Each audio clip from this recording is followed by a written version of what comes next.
forgot we're muted coming out the music.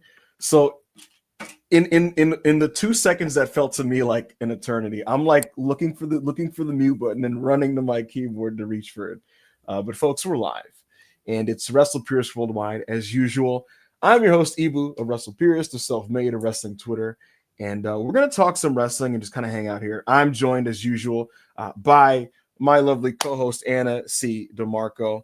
And we're going to just hang out with you guys. You guys will steer a lot of what happens today when it comes to the conversation, because we have a pretty open day to just kind of hang out and chill and talk wrestling with you guys. But we do have a couple broad topics. I did want to touch on the excellent street fight that the Street Profits had on Friday night's SmackDown, the TLC match that did not make WrestleMania, but was instead moved to the SmackDown after WrestleMania. We will be talking about Stardom tonight. So if you're a Stardom fan, if you're somebody who wants more love shown to Stardom and the general Joshi scene on this channel, we're going to give it to you tonight, because we're going to talk about All-Star Grand Queendom, which featured the retirement of Tam Nakano and Mayu Iwatani's final match for the promotion.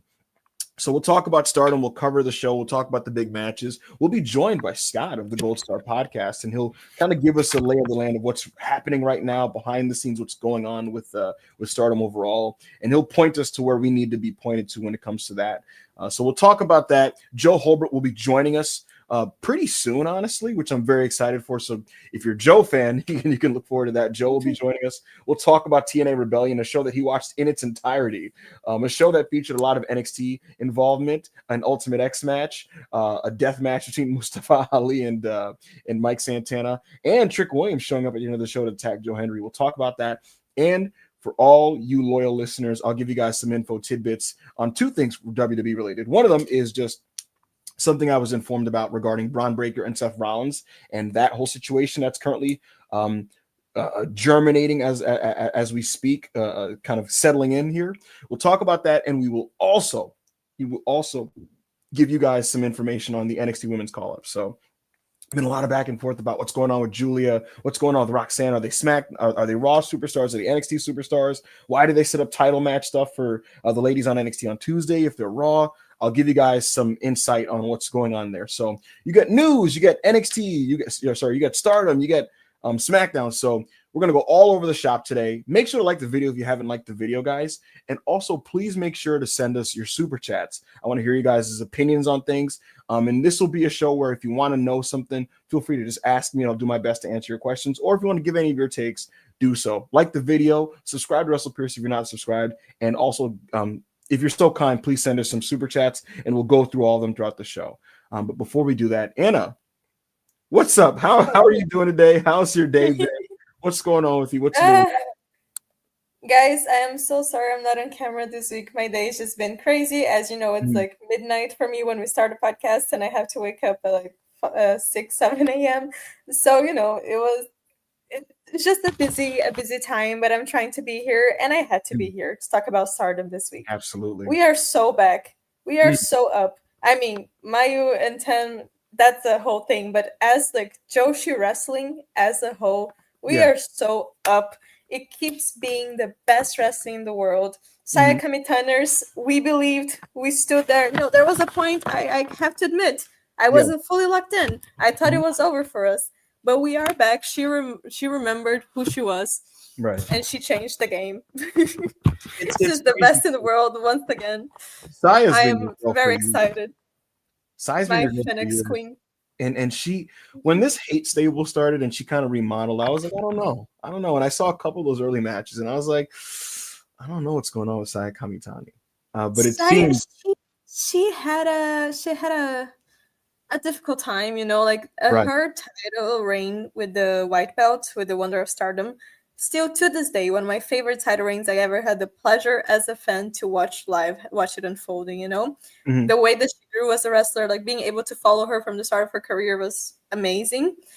But then there was the whole thing with Mina that, you know, she really injured Mina. She got a bit afraid after that, and then she injured herself. And in the beginning, there was the whole thing with hate and Queen's Quest disbanding, Utami leaving. It was an uncertain time. She wasn't 100%. She wasn't her best. And when she won the world title, the World of Stardom, even though I was happy for her, but I wasn't as excited as I once would have been if she had won it like 2-3 years ago, you know? Yeah. Now she is absolutely proving me wrong, I guess. She is just unbelievable. She's amazing. I feel like she's fully back to her old self before, like, previous to her injury. Mm-hmm. And I'm very happy for her. She's an amazing wrestler, and my favorite in the world, and she's gonna be my wrestler of the year again if she keeps going like this. And again, I want to make it very clear to people, I'm not pretending to be anything that I'm not. I'm by no means an expert on Stardom's product. I simply just parachute in for the big shows to watch the matches that people tell me to watch. But from my very distant vantage point, it feels like this is finally really becoming her promotion. Like it feels like the lane and the pathway is cleared out for this to just be hers. And she's doing well with it. So we're going to get into that. We're going to talk about Stardom. We're going to talk about All-Star Grand Queendom, the retirement of Tam Nakano, and the departure of Mayu very shortly. And again, we will be joined by one of the best English-speaking Joshi people in the entire space when Scott joins us.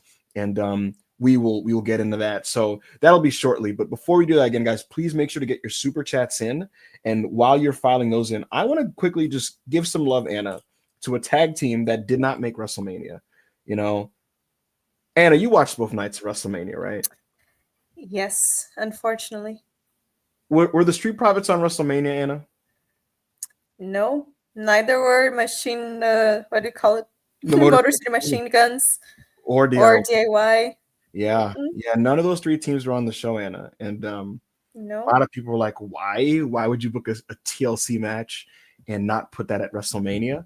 And seeing how the shows went, I think they certainly could have been helped by a TLC tag match with those three high-end teams.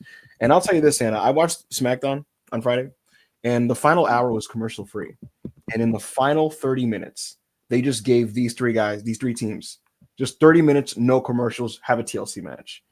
And I'm watching this match. And number one, I get the feeling that these people are really fucking mad that they weren't at WrestleMania. Like they were performing like they were really upset about that. And I'm watching this thing, and I'm not people that know me know that I'm not the biggest ladder match guy in the modern age. I'm kind of bored of the stipulation. I think it's very tropey. I feel like I've seen everything there is under the sun. And so it's working at a disadvantage. It's working at a disadvantage, the fact that I'm watching a match that I don't care for the stipulation these days. But I do love the Profit, so I'm watching it with an open mind. And yeah, it's like, I'm telling you, like when you get a chance, you should look at it, because it's 30 minutes of these guys doing a lot of inventive and creative and dangerous shit. Fucking Montez is doing swantons through tables, and these guys are doing splashes through tables and dives and moonsaults and cutters and all kinds of crazy cool stuff. And the way the spots escalated in the last 10 minutes were something to see, because it went from like, this is pretty good, to wow, this is a great match. And towards the end, like, you can't create the effect of a near fall in a ladder match because there's no falls. But the way that, like, it looked like the match was over and then there'd be a twist, and that kept happening towards the end, was really good. There was a lot of great subversions, and the audience will know this. I mean, there's a spot where fucking Montez Ford is climbing, and then his legs get pulled through the ladder, so he's kind of stuck in between the rungs, and then Gargano super kicks him, he comes up, all kinds of cool stuff. They recreate the Edge spear. Remember the spear that Edge does to Jeff Hardy at WrestleMania 17? Yeah. Angelo Dawkins does that, and like they go through a table, and I'm like, Jesus fucking Christ. Montez Ford does this insane spot where one of the machine guns guys is on one side of the ladder, fucking Gargano's on the other side of the ladder, and this is very hard to picture, but Montez Ford, because he can't climb on either side, he uses like the interior rungs of the ladder to climb. So he's like inside the ladder, like climbing up, like, so he's in between both of them and kind of pushes them off and gets the titles. But long story short, these guys had a fucking killer match, and the Street Profits end up retaining the tag team championships. They retained the belts. They are still your champions. These guys worked their absolute asses off, got huge "this is awesome" chants. And I would say personally that this would have been, at least at the lowest, the third best match between both nights of WrestleMania. And when you have a match that good off the card, it's just kind of like, wow, like what were they thinking there? But I don't know what the deal is with that. I don't understand the rationale, but I did want to show love to the Profits because they were fucking fantastic. They had interviews after the show where they were basically just saying, "Look, man, we're one of the best teams in the world. It is what it is." So I'm happy for them. I think they're great. And here's an upfront little news tidbit for the WWE fans listening. In case you've been living under a rock, Raw's women's division is getting really beefy these days, Anna. And PW Insider noted that it's looking like Julia and Roxanne Perez will be going to Monday Night Raw. So a division that already has Io and Rhea and Lyra and Becky and all these other talented women will now be getting those two women. So people were talking about, oh my God, what's happening with SmackDown's women's division? Because they have talent that's not quite to the same degree. When I talked to someone at WWE about this, their answer to me was SmackDown's going to really more specialize in the tag team division, and Raw is going to be where the women really shine. So that was their explanation. That's what they had to say about the situation. But that's go for it. And what was it? I do have thoughts. Of course, I'm very happy for Roxanne, for Julia, but for Roxanne, yes, it's about time that she goes to the main roster, Yeah. Julia, she hasn't been there for that long.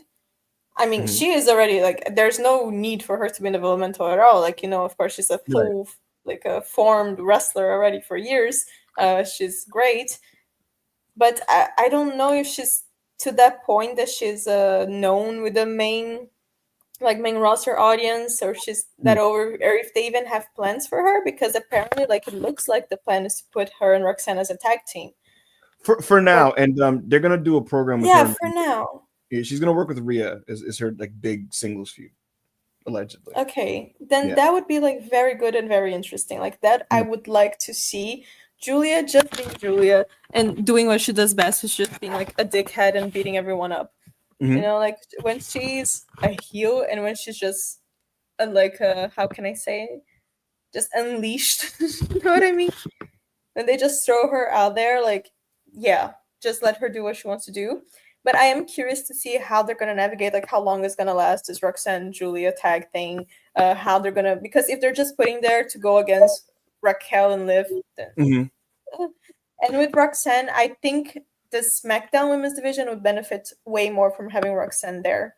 So I love that the Raw division is so strong. Yeah, they need more workhorses in SmackDown, people that you can put Tiffany, sure, but they need more women there that they can just put to have random matches every week, and the match is gonna be good. And I feel like Roxanne and SmackDown for me would make a lot more sense. But if they really, their plan is to make Raw the women's show, I would never complain about that. But that would depend if they get willing to give women multiple matches a week. Yeah, because with this roster, you cannot just keep giving 1 or 2 short matches. You would actually need to give them a big chunk of time. So here's the thing about that, Anna.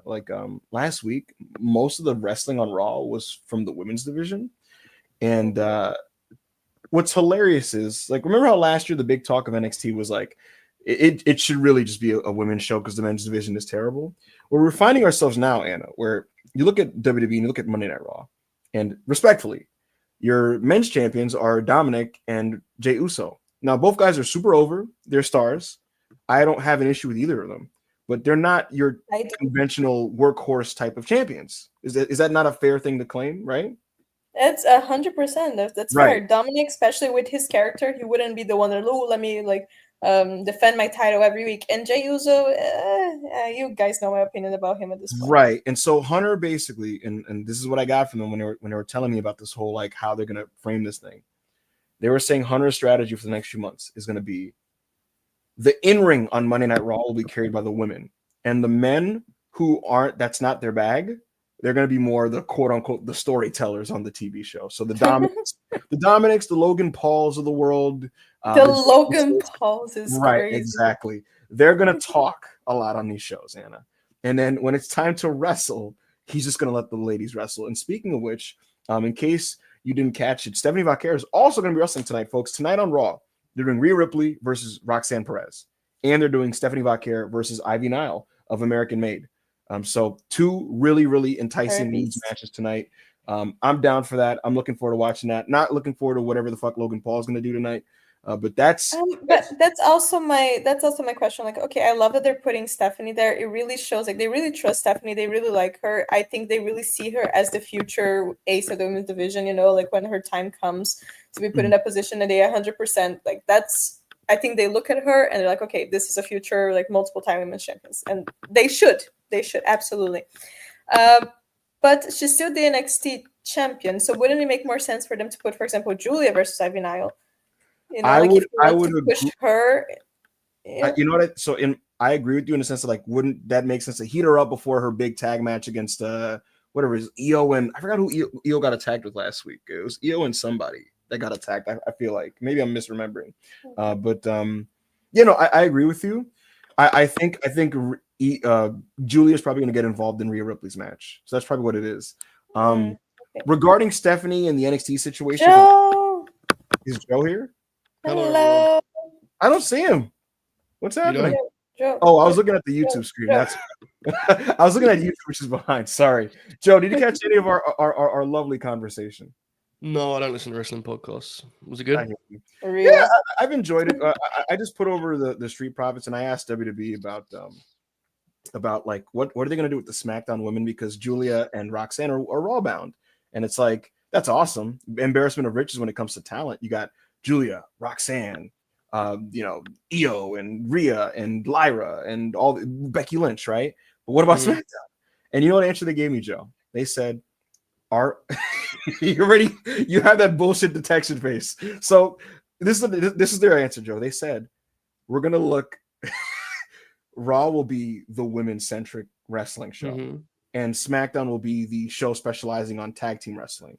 And they said, Levex acknowledged, basically, he said that like the in-ring anchor of Raw, the big posture Joe in the chat, basically the women will get the brunt of the in-ring action on Monday Night Raw, and the men like the Jey Usos, the Logan Pauls, the Dominic Mysterios, they'll be the storyline angle promo people. That's the current directive for the next like few months. Whereas SmackDown will focus on the tag teams and the tag action. And that's interesting. Tonight on tonight's Raw, Joe, they will be doing Roxanne versus Rhea Ripley, and Stephanie Vaquer will be facing Ivy Nile. So two really appealing women's matches on paper. And we were just kind of discussing that whole landscape there. If you had anything you'd like to just add to or react to regarding that. And there's cool ideas involved in that, but I think there's a fundamental issue with viewing the women's division as like a subdivision, like the tags. I don't think that's something you want to get used to doing. That seems like a mistake to me. That's like an entire block of your roster in a way that tag wrestling WWE is always like a sort of. It would be more, honestly, it'd be more like tags on one show, you know, cruiserweights or whatever the hell on the other show. They're like divisions to me. When you join the women's division, you just want women on your roster. So I think you should probably be careful about like, SmackDown doesn't need great women's wrestlers, you know? it feels like a mistake, but yeah, the way it was explained to me was like obviously both shows will have both divisions of some kind, but it's just like you look at most people probably couldn't name you 3 Raw tag teams. Just they have like 4 or 5, but like that's not really like a thing that jumps out to you. Whereas on SmackDown, it's all the same way. It's like, all right, yeah, they have Tiffany Stratton and Jade Cargill and Naomi and Bianca, but it's like that probably would be the division that could need some muscle, you know. But the way there's some truth to it. Like, I think for Fraxium, it's better they go to a division where they can actually just immediately slot into. Yeah, like I think on Raw, it's one of those moves where you put them on Raw and you go, they'll help Raw. And in reality, I don't think they do anything for the Raw division because that division's already, it is what it's going to be, bro. They ain't going to change it. You know what I'm saying? But SmackDown, they can slot in and work with DIY, the Machine Guns, the Profits. Right. So I think there is something to what the idea is. I'm not like suggesting otherwise. But I also think if you squint and think about what they're saying, I think you can also get an insight into a mentality that I think probably you should be very wary of, to be honest with you. When you have this caliber of women's wrestler in your company, there's not really a reason to pick and choose. You know what I'm saying? Like you should be able to get great talent in ring and out on both shows. But that's a very fair reply. When I was like trying, because I didn't like outright say that, but I was just kind of like I forgot what exactly I said, but I basically just kind of like, why does it have to be that way? And they kind of like tried to make it very clear, like, no, it's a good thing. The way we see it is like that could be the hook for Raw. Because so apparently Levesque expressed internally, Joe. He said that he felt like Raw didn't have an identity as a show, and he said we need like a go-to thing we can hang our hat on when we market this show. And he was saying, like, basically post-Mania, I wanted to be that, like, this is the home of women's wrestling. Like, in my brain, it's almost like he's going full Tony Khan, we're the best wrestler, but like specifically for the ladies. But that's how they framed it to me. And we'll see if that does mean they're the sideshow to just have cool matches, or if that's like the actual centerpiece of the show. Like, that time will tell on that front for sure. But I think all your concerns are like completely valid on that. Yeah, I do agree with the point about the identity. I think unless Phil and Friends counts for you, there probably isn't one. But yeah, I think that makes sense. I'd like to know what you think SmackDown's identity is. What? Yeah, keep on asking Brian James, what is SmackDown? It's entertainment, brother. It's a pile of shit, is what it is, brother. It's fucking real bad. it's tag action and it's entertainment, baby. It's like, all right, I guess. All right, but that makes some sense. Carry on, man. I apologize for being late, folks. Go for it. No, you're fine, Joe. It's good to have you. We're appreciative of you're here. You joined us right in time for our Stardom interlude, because we will be talking about All-Star Grand. What's good? Look at you. Just in time, folks. I made it. Women's wrestling, Joe. I thought that was your thing. Come on. Joe and Rob, right? Their thing is to like just try to veer off camera. That's their thing. Yeah, I did want to highlight Stardom because I do think it's important for me, Joe. Like, listen, I don't keep up with all of the scene the way I did a year ago, right? And I by no means ever will frame myself as an expert on any kind of Joshi wrestling, let alone Stardom's current product, right?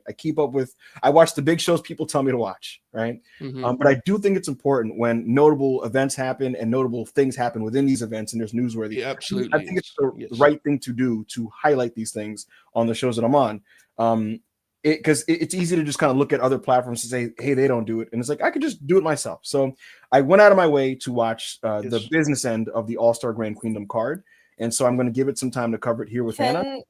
Can I just say how hilarious it is that Joe was like championing for women's wrestling for like 5 minutes, and then the second he mentioned Stardom is like, nope. Go ahead. Here's the thing: I don't watch wrestling, so you have to, don't worry. You have to bear with me. But you are right, and in all seriousness, the word is it was like the best show of the year. So right, it would be kind of insane. It'd be insane not to cover it. Yeah, so it would have rubbed me wrong if I did Worldwide without talking about it. So I went out of my way to watch it. But the other thing is, I also don't want to be a complete phony.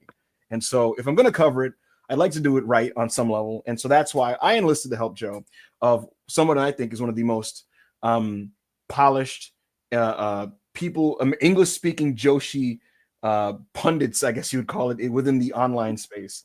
So we brought on Scott of the Gold Star podcast.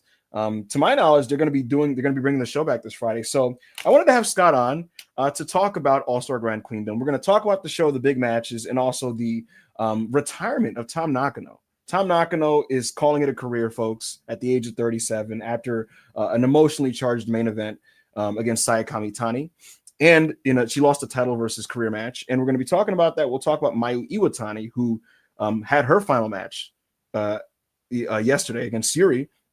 And we'll talk with Scott about what's happening, where she's expected to go, all that kind of stuff. Scott will be with us shortly.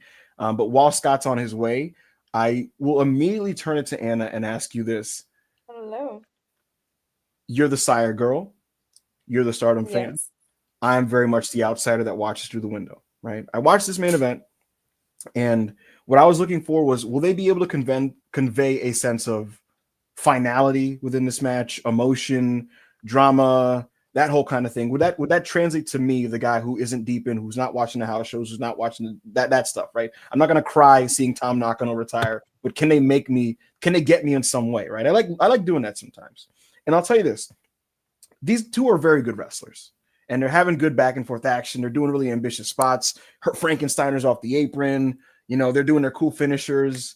I'm forgetting the names of them off the top of my head, but it was a really good back and forth match. A lot of near falls at the end, strike exchanges, bloody mouths, tears midway in the match.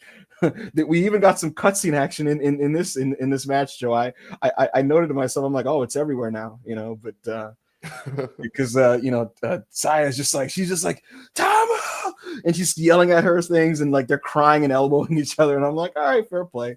But I thought it was a very good match, and I thought the presentation of the ending scene was great because Saya felt like almost like she had the burden of taking her out. She knew she was the better woman. The vibe I got, Anna, was Saya knew she could beat her. And when she finally did, it felt like, fuck, I hate that it had to come out this way, but it was a really emotional thing. In the final scenes, they're kind of carrying each other out up on the ramp. You get these kind of like flower petals being like floated on the rampway, and you get this cool design on the LED screen. But hell of a match. And a great way to go out for a wrestler that I've seen maybe 5 matches of total, but Tam Nakano is quite great. What did you make of this one, Anna? I think it was just a perfect way to retire Tam, because Tam, for the people who follow Stardom, watch Stardom, like she is the storyteller of Stardom. She's the cinema meme of Stardom, Before every match, she would just post a huge thread on Twitter. That was even like a joke for a few years. I should just post like a huge thread on Twitter trying to make like a huge storyline out of like a random match. She just always really cared about that side of wrestling as well. The lore is And, what I hear. yeah, like the Tam lore. Right. But I think also choosing Saya to be the final opponent, I think, was the best decision, because I would say the 2 biggest, most important opponents that Tam had in her career were Julia and Saya, and Julia obviously wasn't an option.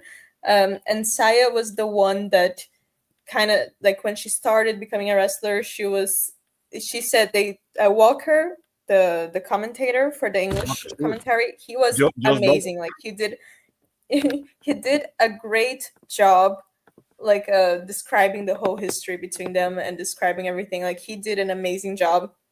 And he was talking about how Saya, when she started becoming a wrestler, she was inspired by Tam, and how like over and over again she would always best like Tam at every step. She won the Wonder of Stardom Championship over Tam. She won the World of Stardom Championship over Tam. Now she finishes Tam's career. So I think it was just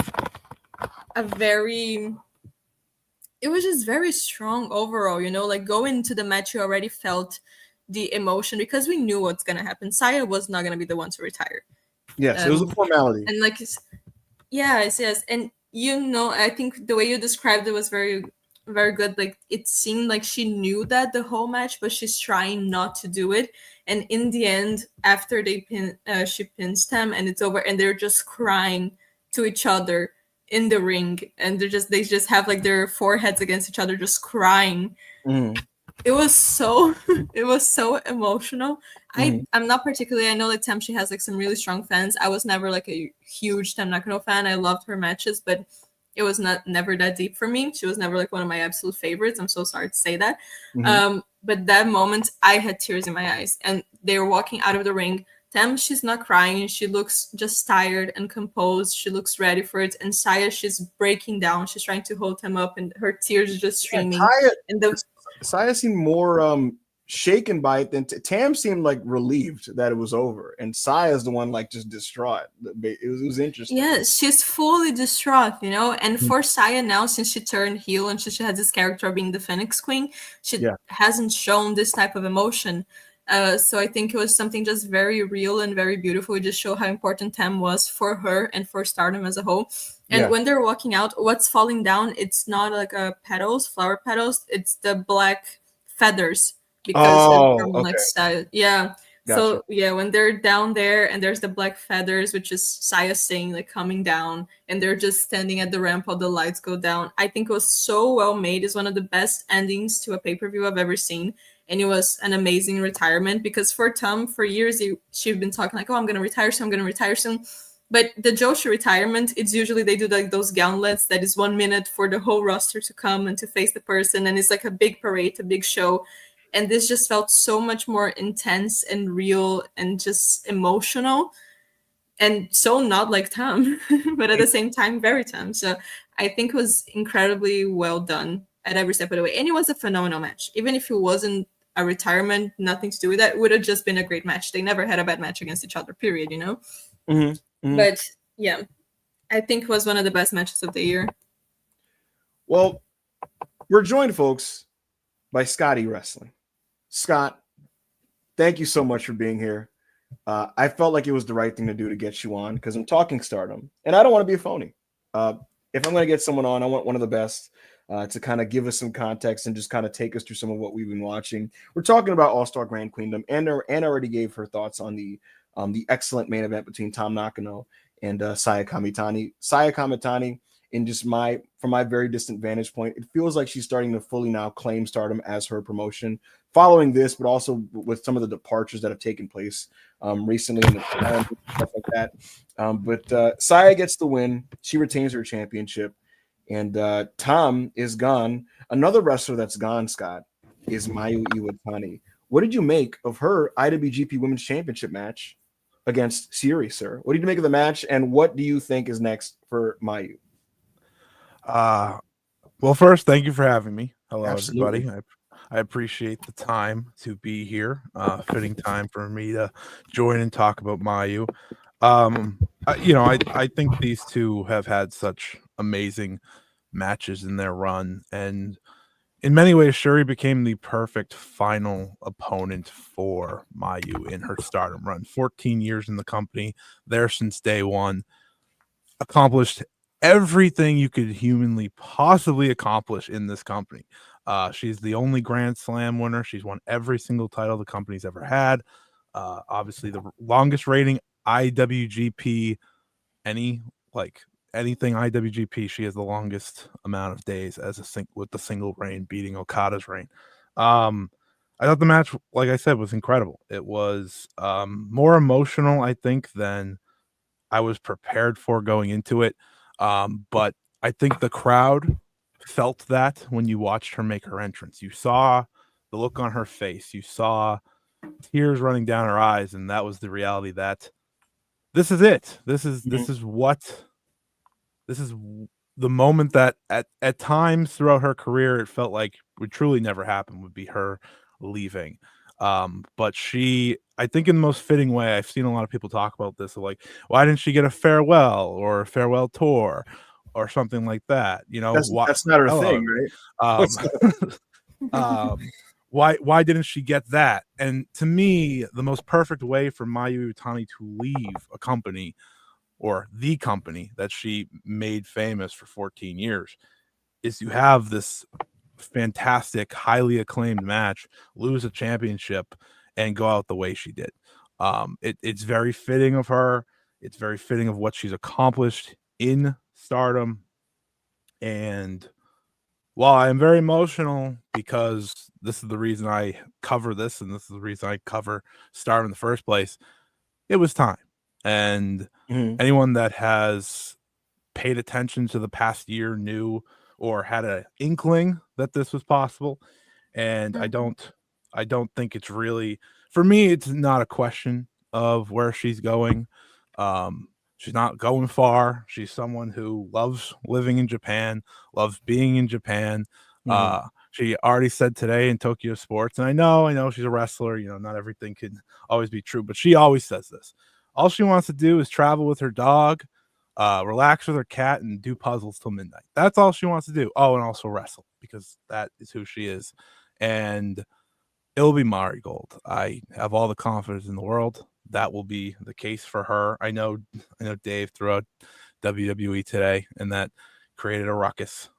Like I think forced people to not celebrate her accomplishments, but rather instantly jump to point A, point B. Which sucks when that happens. I you know what I mean? Like we can look at the next step and look ahead and do that stuff, but it's also like, can we just breathe and like talk about the match she had and like the fact that she was a day one Stardom wrestler. The only one left. Yeah, one of the last OGs stepping away, and it's like on some level this promotion will be fundamentally different now. It'll never be the exact same. And the immediate conversation is just which company between AEW and WWE is going to sign this woman, and it's just kind of it's unfortunate that kind of happened. Yeah, I mean, for me, the way she exited was very fitting. Of she's not going to America. I don't know why that feels that way, but usually when that happens, you get a little bit more of a farewell as well. You saw with Julia, when Julia left, she got a full battle royal with a roster and all these things. If you follow Joshi long enough, you kind of take on. Io did the same, Kyrie did the same. So like there is a real sense there. With Mayu, she has loyalty, and I think, especially over the past not even 24 hours, it's been less than that, but it feels like it's been a lot longer. For me, my care and loyalty will always be towards a wrestler over a promotion. Yes. This is a decision she is making. This is a decision she wants to make, and I couldn't respect it more. If you know me, if you follow me in any sense of the way, you know that this is my favorite wrestler of all time. I call it the GOAT for a reason. So I'm very happy for her, and I'm very happy for Stardom because, despite being there for a year and probably not wanting to be there, she put together an incredible year that included an IWGP title reign that somehow, some way became legitimately memorable, despite New Japan Pro Wrestling want nothing to do with this belt. And that's a credit to her. Yeah, like she put in way more than maybe they expected anyone to with this belt, right? Obviously, it took a few months for her to even get her first defense, but once she got on a roll, she got through 9 of them. This was her 10th that she lost on. And as Walker Stewart talked about on the broadcast, her title reign featured wins over wrestlers in WWE currently, AEW, Marigold, and Stardom, right? Stephanie Vaquer was in that title reign. Mercedes Moné, she beat to win the title. Toni Storm, Mina Shirakawa, and then Utami Hayashishita, who's currently the Marigold World Champion, and then a few Stardom wrestlers like Momo Watanabe, Azumi, and Shuri, as well as of course Sari, who, if you've seen Sari, you know how great she is. So I'm spectacular. Yeah. Oh yeah. She's. I call Sari the best in the world because. It's hard to argue when she gets her matches in. And that's kind of the exciting part, I think, of this match. While there is a lot of coverage, obviously, with Mayu, there's a reality where Sari is now stepping into the World Wonder Ring. And that was really cool. Jerry. That angle was awesome. She stepped in with her. She has, Joe, just to picture the scene, Joe. She's just watching this in the crowd, right? And like just off rip, like she's just so fucking cool, right? Because she's not looking like a mark watching the match. She has this look like, let me see what these ladies got. Like what's the power of Stardom, right? The match ends and she's wearing this full body like red tracksuit that just says Sari on it, which is like so sick. It just says Sari on it. And she's like, she just hops in and she's like, all right, you see this belt? Cool. And I'm like, oh fuck, I guess I gotta. For me, Joe, like this is my hook to stick around. You know what I mean? Because it's like.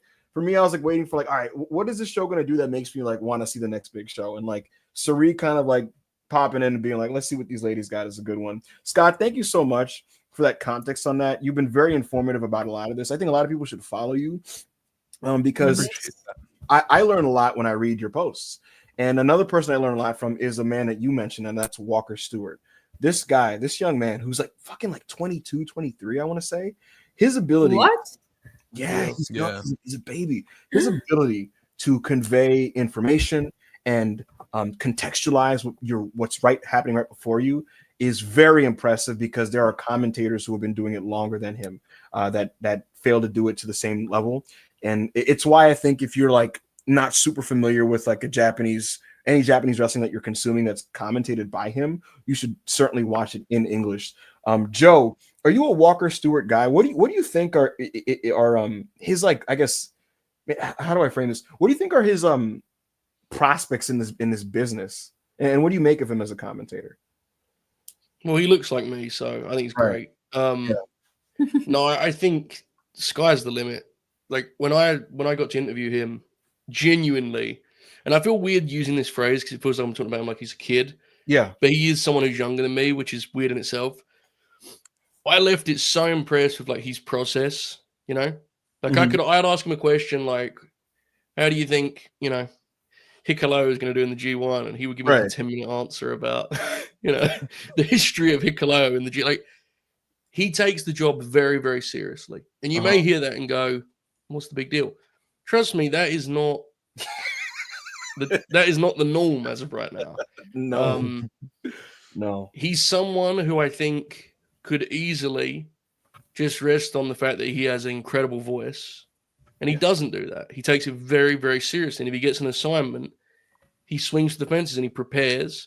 And then when you pair that with his voice, and he does have a feel for wrestling, and I had a chance to talk about just wrestling in general with him, which is very important because it means he's able to feel the same things that, Scott's feeling watching at home or Anna's feeling watching at home. So when they're climbing in terms of excitement, he is too.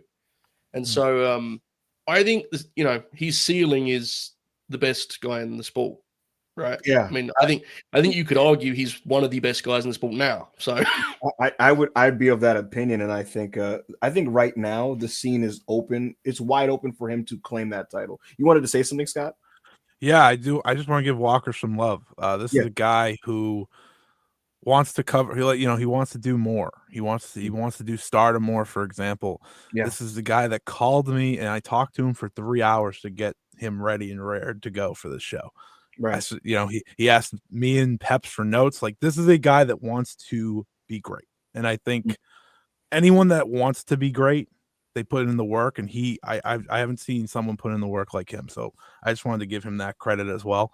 Absolutely. Because I don't think there was a more perfect call that he had on this entire show than the main event. And he hasn't been following Stardom forever, but you would have thought he has been, the way he called really, and put into perspective for many who may be watching at home, the story between Saya and Tam, which was very important. Yes. So I said the exact same thing before you came in. I was talking about the main event, and I said the way that he talked about their story, the way that he contextualized everything, the way that he just like broke it down, it was so well done that I had no idea for me, if I thought he was watching for years, it really felt like it. But I have a question: where did they find him? Because I feel like he just came out of nowhere, and he's just great. Wasn't he from his local indie scene? Wasn't that? Yeah, I want to say Oklahoma Indies. Right. I want to say Kevin Kelly found him. That's crazy. It's a reminder that there are talents out there we've never heard of who can be significant players, and that's in ring and out. Yeah. Sometimes we get comfortable with the idea that we know everyone that could be important in wrestling, and can be effective and big. Yeah. I always think about when Will Hobbs showed up on Dark. Right. It's like, who's this kid? It's like, yeah, he's a 10-year pro. It's just no one's seen him, dude. That's. Oh, that's Joe. That stretch in 2020, 2021, in when AEW was just giving indie people a chance and finding active people that can help them. Yeah. It was so cool, and it feels like when in sports when you just look in the undrafted market for players and they end up being rotation pieces, and for AEW so many of them did, and to your point here with Walker, it's like you just said, it's so easy to go, I know everybody in GCW, I know everybody in Rev Pro, I know everybody in WWE and NXT and AEW and New Japan and in Stardom, so these are the people that can make an impact. And it's like you pick up the carpet and look underneath, and sometimes there might be some gems underneath there. Yeah, man. Wrestling has got really lazy.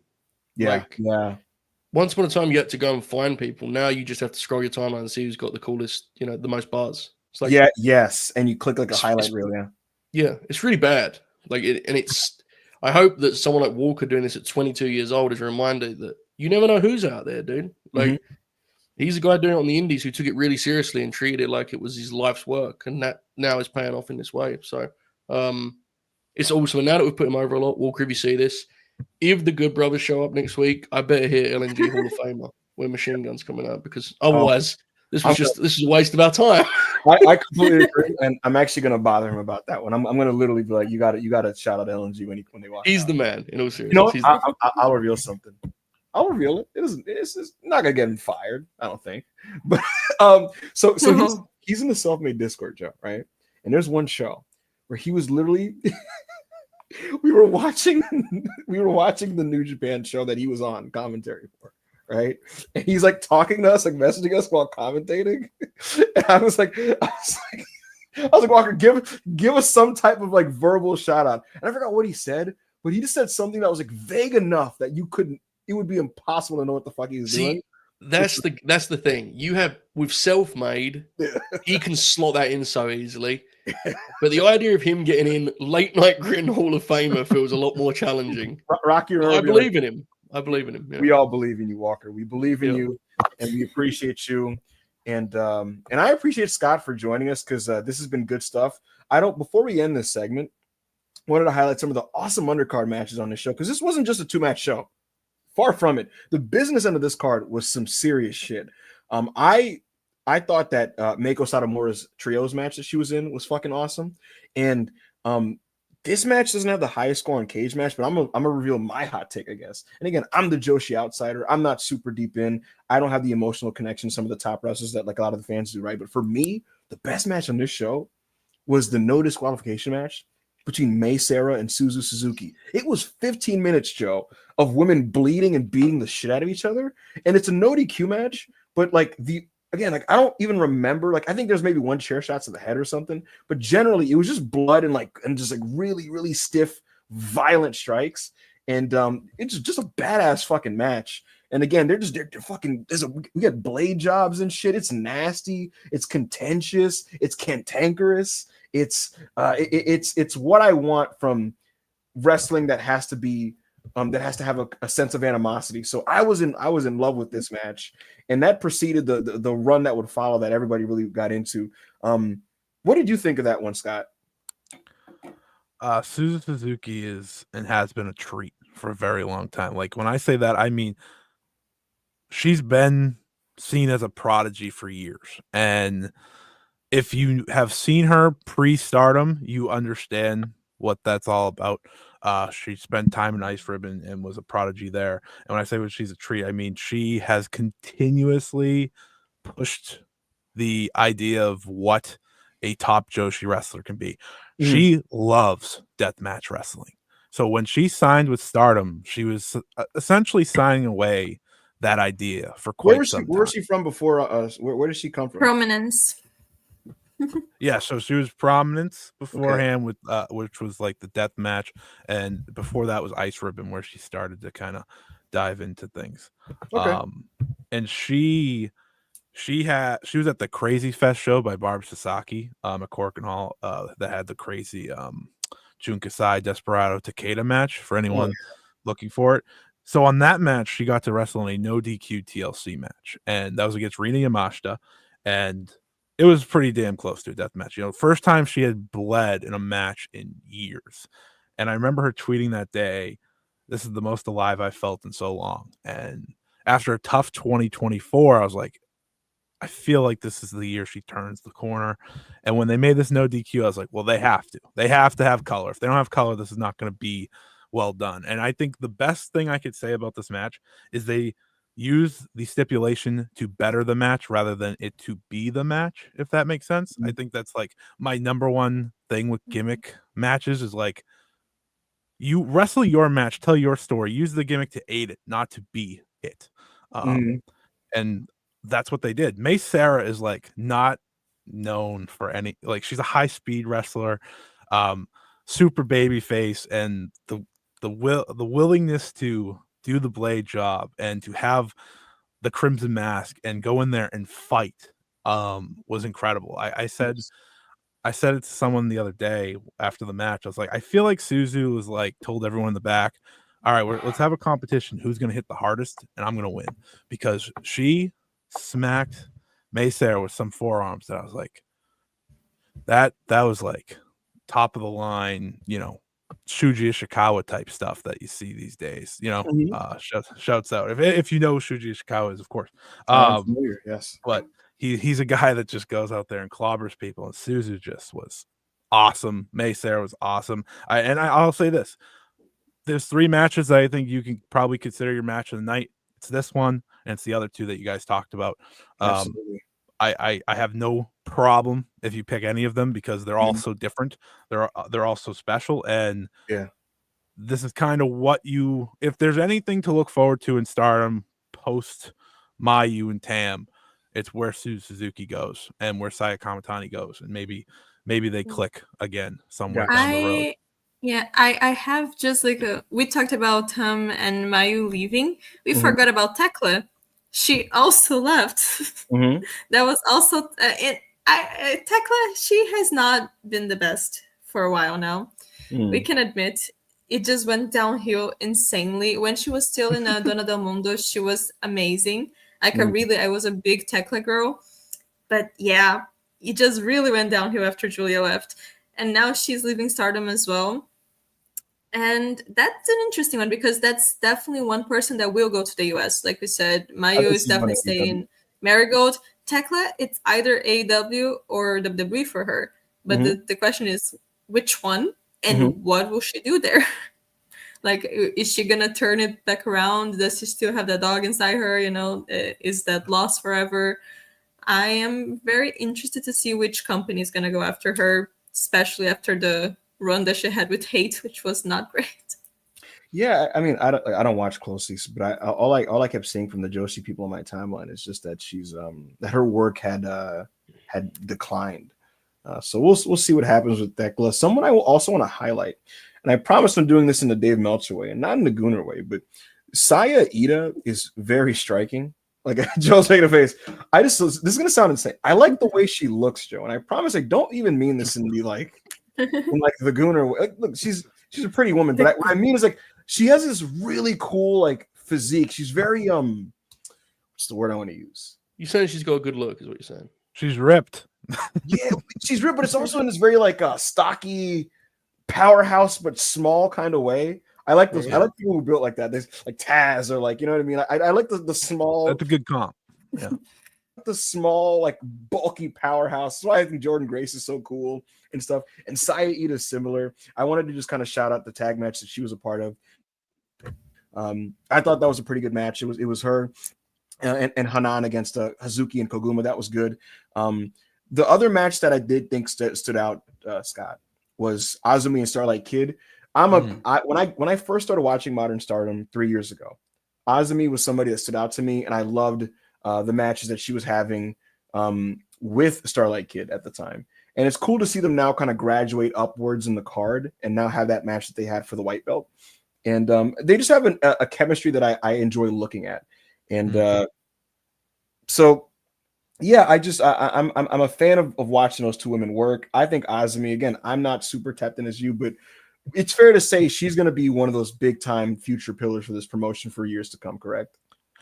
Yeah, absolutely. Azumi is a fascinating one to me. I feel like her future is one, absolutely being a pillar for Stardom for a couple years here, but she feels like that next American Joshi star. You think so? I do. She shines so well when she goes to America. That match with Stephanie Vaquer last year, I don't remember what show that was, the New Japan one. The one maybe it was Windy City Riot. She put on a show. Like I remember that match got Dave like he was like this might be the best wrestler on the planet. I was like whoa hold on, what is going on? But she's a star and she brings a style that is unmatchable. I think like just the speed, the athleticism, the excitement. If Stardom's smart, they are going all in on her. I actually said, and again, I am the Mayu Iwatani guy. I said she should have won the IWGP Women's title at Wrestle Kingdom. I thought that was that match was so good. That match was so fucking good, and it was like 10 minutes. Oh, that rocked. They should have given her that belt in that moment, made a star right there and then. I understand why they didn't, because I'm not going to complain about Shuri and Saori, and the belt Saori's, let's be honest. But Azumi, yeah, she's a star, and Starlight Kid is too. I think the only thing that held them back from having like a match that is like one of their highest level is because Starlight Kid's banged up, but they did their best, especially in the spot they were in between the two emotional matches. Yeah, they had to be in between both of those. Both departures. So that I thought they did really well there. Anna, did you have any takeaways from this from the latest installment of the seemingly internal Starlight Kid and Azumi rivalry? Yeah, the Eternal Foes. I do agree it wasn't their best work together, but even them having a match that is not their best is still better than 90% of the matches I've seen the whole year. So I don't think there's too much to say of that. Like Azumi for years now, she's been one of the most impressive wrestlers in the world, and she's still so young. She's just like 21, 22 now. Yeah. Like she's been wrestling since she's 13. She's a 10-year veteran at this point. It's generally insane. Like she's incredibly impressive. And I mean, if it was up to me, I would love to just see her going crazy in Japan forever. But I do agree with Scott that she would have the appeal to be like huge in the US because she can pack so much into a 10-minute match or even less. And she can just deliver that. The question is not even can she get over, like absolutely she can, but can other wrestlers in the US with the style that they wrestle keep up with her? But I think like if you see the talent pool, especially in NXT, I feel that if that would be the case in a few years, she would decide to make this change. It would be, I mean, amazing for her and for us as wrestling fans. But I fully agree, like Azumi, Starlight Kid, Chaya, I think even though Stardom lost a lot of big names, a lot of their biggest names in the past few years, they still have such strong wrestlers and such a strong roster that even with Mayu leaving, the icon of Stardom is leaving, it doesn't feel like it's over for Stardom. I feel like it's just a new chapter beginning, and I have full confidence that the women that are there will be able to keep Stardom in the same level. That's very uplifting, Anna. And I think that's a perfect note to kind of close this segment out. A segment that I'm really appreciative of all of you guys for your contributions for, and one that I thought was important to do. My pleasure, bro. Thank you so much. Your input was very valuable, Joe. Absolutely. It actually was hilariously. So listen, guys, I thought this was awesome. And I know like a lot of our audience is probably not even familiar with the Stardom product. So I appreciate you guys for just kind of sticking with us and, you know, just listening and taking it all in and being open-minded. So I guess I'll turn over to you, Scott, and ask the following questions. Number one, for the audience, the WrestlePurists audience that are listening. Number one, where can they go to watch Stardom? Number two, where can they find you? And number three, where will your next, I guess, appearance be? So go for it and take it away, Scott. Yeah, so you can find Stardom if you want to watch Stardom, get into Stardom. Go to Stardom World.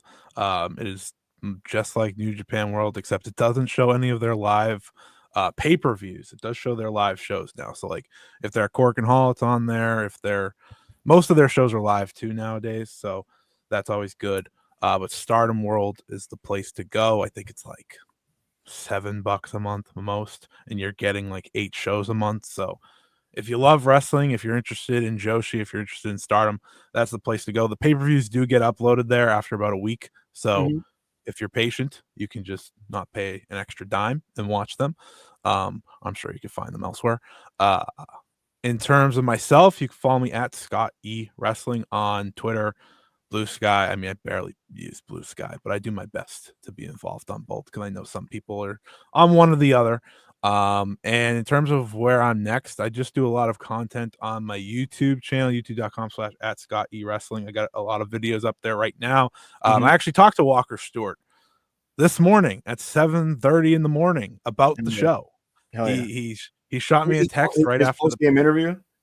Yeah, pretty much. He shot me a message after the press conference because I was doing a video for Mayu. I did a breaking news one, and he's like, "Do you want to like just dive into this?" And I was like, "Yeah, can I just sleep for like a few hours first?" He's like, "Yeah, absolutely." So we did that. So if you want to check out Walker's thoughts on the whole show, definitely do that. And gotta plug it for my good friends here. This Friday. Oh shit! The Gold Star Podcast, I'm told, is backed by Jamie. So if it's not, it's not my fault. It's not my fault. Please do not blame me. Right? Yeah, please blame Jamie. But he told me to plug it. 6 Star told me to plug it. Planning to cover all this and much more. I believe Wrestling Dontaku's this weekend as well. So we'll have some Puro up as well. So thank you everyone for having me. I appreciate having me on here. Appreciate all 3 of you for the conversation. It was my pleasure. Yeah. And thank you, Scott. of course. I wish you all the best. Thank you, Scott. God bless you. Have a good one, brother. Be well, and thank you for coming.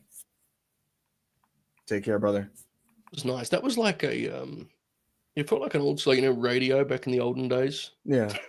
Radio still exists, but you know when they have like the expert call in? Yeah. It felt adult. Did you feel like you learned something, Joe? It did. It felt very adult. It felt very adult, you know. I feel, Joe, I grew up on sports radio as a kid. Right. It was like the beat writer coming in, right? Yeah. It would be like, well, we got Frank Isola coming in on the line. Frank, what's the temperature of the team right now at the Knicks? Like, what's the mindset, the game plan? What's the prognosis on this player? And what do you think their prospects are going to the playoffs? And they'll just go for 30 minutes, and like the host kind of pitches them and helps them out and this and that. And you, the listener, just kind of like you just feel like you're learning. You know what I mean? So yeah, I was a fan of that. Good stuff. I think we should do more of that. I was just about to say, I think we should look to try to do one a month of that kind of thing. Like I think I might. Lucha Blog hates me, so that'll be a tough one. But I think I might. Yeah. I think I'm gonna hit up a lucha guy. You know, it's funny, Joe. The go to the lucha space, right? It's a spectrum of either like slight distance, do we like it, we don't like it. What I mean by that is like they always follow me, and then they unfollow me in a week, and I'm like, fuck, what did I say? You know what I mean? Yeah. But I'm circling Rob Viper or Roy Lucier, one of those two.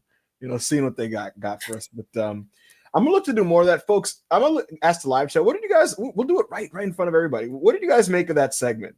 Did you guys enjoy that? Was that fun? The viewership went up. What segment? The Stardom segment that we just did. Oh, yeah. This is what we do now. We just ask the chat to put us over. I mean, someone could have been like, it's kind of boring. I wanted you guys to talk about SmackDown more. We turned to the crowd and went, how was that, boys? How was that? Did you enjoy that? Well, if Joe fucking Paul Levesque did that, he was at the fucking roast like, did you guys like WrestleMania? Yeah. I try my best in life to not replicate what Paul Levesque is doing, but I understand your point. Tylock said, kind of boring. Wish you talked about Chelsea Green more. Fair. Yeah. Black Yakuza said, I'm kind of bored of American wrestling. Really? N'Golo Kante said, you should get Foos for Lucha. I love Foos.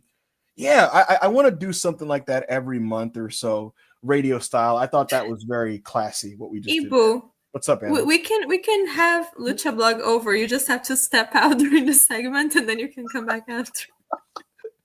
The thing is, I mean, maybe I wouldn't mind, but we'll see. I'll keep you guys on that. But I do want to have this beef is like the craziest lore that I heard today. I had no idea on Lucha Blog event. I think he's awesome. I think he's a legend. I think he's super insightful, and I love his content. Amazing. I have no problem. Yeah. I just don't think he loves the aggregator space, and he's entitled to feel however he wants to feel about that. So we'll see what happens there. But Joe, I'm happy you're here because I didn't watch TNA Rebellion, but you're the TNA. I've just realized that now I am positioned as the TNA beat writer. We had the Stardom talk. We had some real wrestling. Now we're going to TNA. Yes. See, it's like speaking of promotions that are soaring right now, and it's like we're gonna get into TNA. Speaking about amazing wrestling shows of the year. Right. So we will get into TNA Rebellion, and I'll have you take us through it. It doesn't have to be a detailed match by match review, but I want you to just gonna give me a general vibe of what happened with that show. But before we do that, we've been ignoring the audience, and I want to reel this back in and pull it back to the people. So let's get into some super chats. I want to hear you guys' opinions on wrestling, your takes, your questions, all of that. Let's get into that. Anna, you're on super chat reading duty, and let's just get right into the super chats. Chi-Town Spurs, $10. Thank you so much. I can remember a 5-match pay-per-view stretch as good as what Stardom gave us yesterday. Even with a ton of change, they seem far more prepared for the next generation than New Japan. Full credit to Taro Okada. Yeah, who would have thought? When Taro Okada took over in the beginning, like all the Stardom fans were like, oh my God, everything that was happening that was bad, everyone was just so mad at him. And now it actually, he saw the vision, they turned it around, and now the next generation is very solid. So very good Stardom show like we talked about. Thank you. Always put your faith in an Okada. I guess. EasyBerry94, thank you for $5. If TK and Triple H both switch places and were in charge of the other's company, who produces the better product? Triple H owning AEW or TK booking under TKO? This is fascinating. Joe, you take this first. I'd like to see this for like 2 weeks. To be completely honest, and I'm reluctant to give the answer that I think is the right one, but I think Triple H with AEW would be considerably better because he would probably just do like black and gold for the AEW audience, which while I probably wouldn't like it, I actually think the AEW audience would be a lot more on board with Triple H's like normal sensibilities. Mm-hmm. I think Tony would scroll the timeline after one episode of Raw and lose his mind, dude. Like, we get some sick matches though. For sure. But like, I don't mean that even as a reflection of Tony as much as the WWE audience is so vast and like, I read takes from the WWE audience that I don't fully comprehend.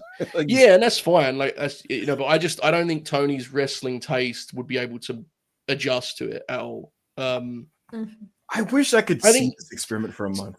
To be honest, dude, I think there are legendary wrestling bookers that would really struggle to book WWE at any point in history. It's a weird thing, you know. So I think it would be Triple H. But then again, like imagine, God, it's just there's some hilarious thoughts that come to my mind thinking about this. It would be an interesting experiment, definitely. It's a fun question, really. I have a quiet opinion that I've had that I've just not launched because it's like whatever. That stretch leading to Revolution, Joe, this year, and and that steady TV that people liked, it felt steady and solid for the same reasons that WWE generally was in 2023. And to be honest with you, that did kind of just feel like, because the funny thing is like this Hunter regime took Tony's playbook with Hunter's like sensibilities and spins on it, and it felt like Tony then taking that and applying it to his AEW. Now, because it was like Paul Levesque style WWE television, to be honest with you, but like a really well done version of it with awesome wrestling and stuff. That's kind of how like AEW's TV felt to me in like March. So to be honest, that's kind of a window of what that would have looked like, to be honest with you. Yeah. How quickly does Samoa Joe win the title if Triple H takes over? Oh my God, brother, he's getting multiple. No. That's a good question. Adam Cole is winning the title of Mox in the first Dynamite. Yeah. Killian Fonlon 499, thank you so much. Who are your top 3 WWE to AEW wrestlers? So far, Hurt Syndicate and Ricochet have been my faves recently, who jumped the ship and making an impact on the show. I mean, I have to say Mercedes is definitely up there. I mean, her run wasn't like a real run, but Tony Storm. Yeah. Right? Yeah. Tony and Swerve are ones that didn't have real runs, but they like transform the way they are AEW wrestlers to me, right? Like fully. Yeah. I mean, they all are. They work for AEW. You get what I'm saying? Like you wouldn't think of Swerve as a WWE guy. You know what I'm saying? So, those two come to mind. I think FTR are like that too. Ooh, I don't think of FTR as WWE guys at all. No, I don't. Slightly related to this. Wait, hold on 1 second. I was gonna say slightly related to this. Hilariously, Joe, I had this rule in my brain. When someone switches companies, I still in my brain and sometimes out loud, I call them by the name that they just had until they produce work in the new setting that outdoes anything that they did in the previous setting. Right. If that makes any sense. You know what I mean? Because until then, you're what you were in the previous place, and you got to like basically shed that off by being a new person. But what were you gonna say, Anna? I mean, first of all, I agree with that. Ricky Starks is still Ricky Starks to me. Yes. And Bryan Danielson for me. Also, like, come on, it's Bryan Danielson, of course. Like, whatever company he is going to be like the best thing. But just the fact that he because I feel like he was someone that left. A lot of the people who left WWE to go to AEW is because they couldn't have like any space in WWE anymore. They weren't getting the booking that they wanted. They weren't getting the space that they wanted. It was Bryan, you know, like no matter what he did, he would always have that space in the roster. He's like a legend in WWE already, a legend in wrestling already. And for him to just feel like, you know what, let me go to AEW and let me just wrestle and show everyone why I am the GOAT. That was just one of the things that I feel forever as a wrestling fan. We're going to be so blessed that he decided to do that.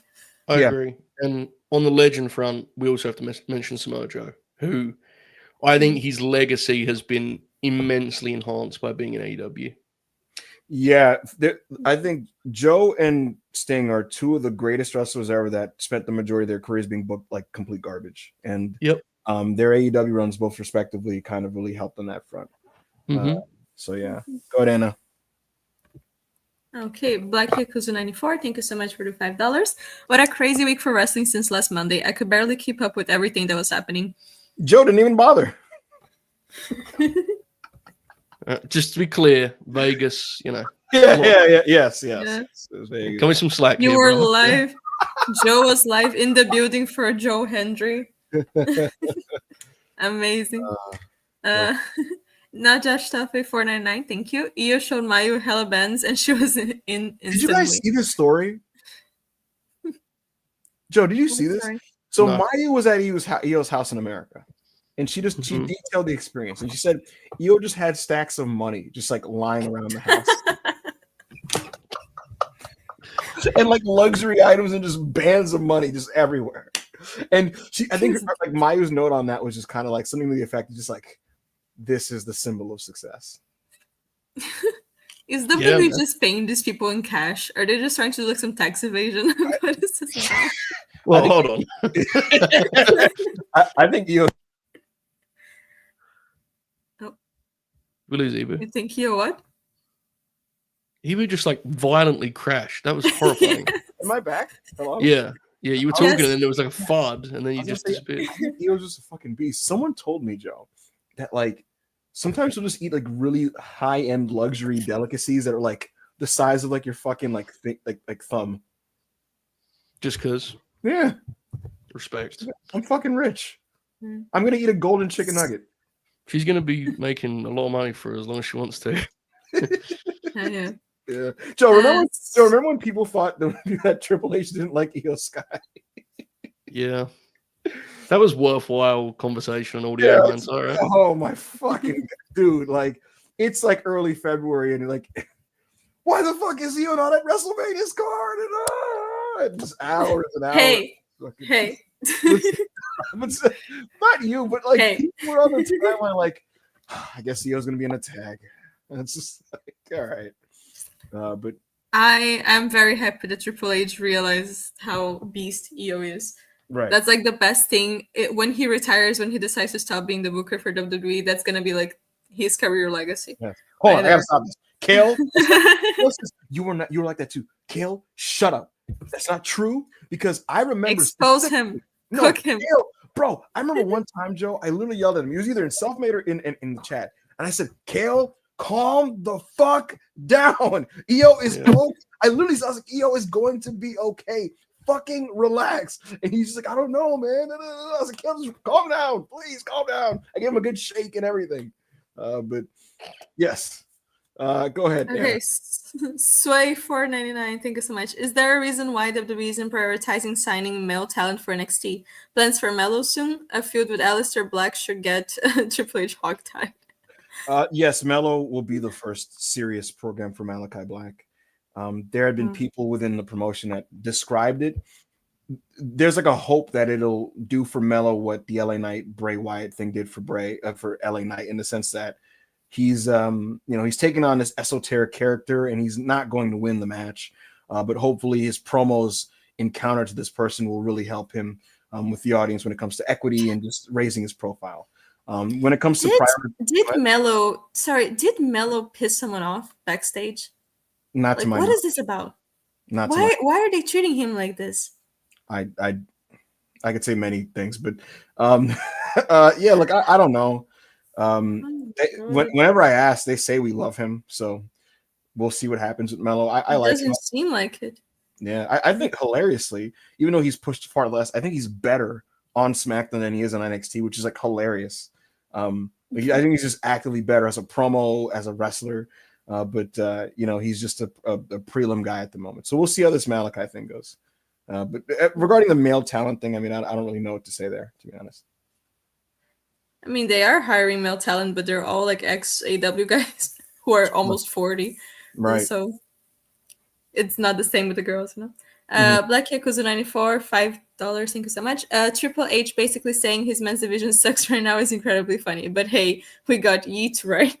Listen, I am very down for any TV that has Roxanne versus Rhea and Ivy Nile versus Stephanie. So count me in for that. And then when Logan Paul comes out, I will make my dinner. Crown Nicholas 499. You think Trick wrestling a bit in TNA will help improve his in-ring work? I'll turn to the TNA correspondent, Joe Holbert. Joe, what do you think? Depends who he works with. Like, Him and Hendry is going to be a lot of smoke and mirror. I mean, people laugh, but like, there's a lot of veterans in TNA that are actually good for that role. You know, yeah. Like guys like Kaz and EY and Macklin are they're so experienced, man. So I think he's going to work Joe Hendry. So like, I think that would be very smoke and mirrors and such. But Kaz is in that picture. If you could do something with Kaz, the issue is ideally they would work like just wrestling matches, but instead it will be a TV 10-minute. You know what I'm saying? So it really is just like doing another version of what you do. Yeah, but it's still, I mean, reps are reps, right? Mm-hmm.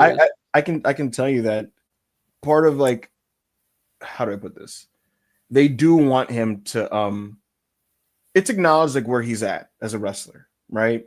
And I'm under the impression that it's not just going to be a Hendry match. Like he's going to mix up with some of those guys a bit as well in the road to doing this.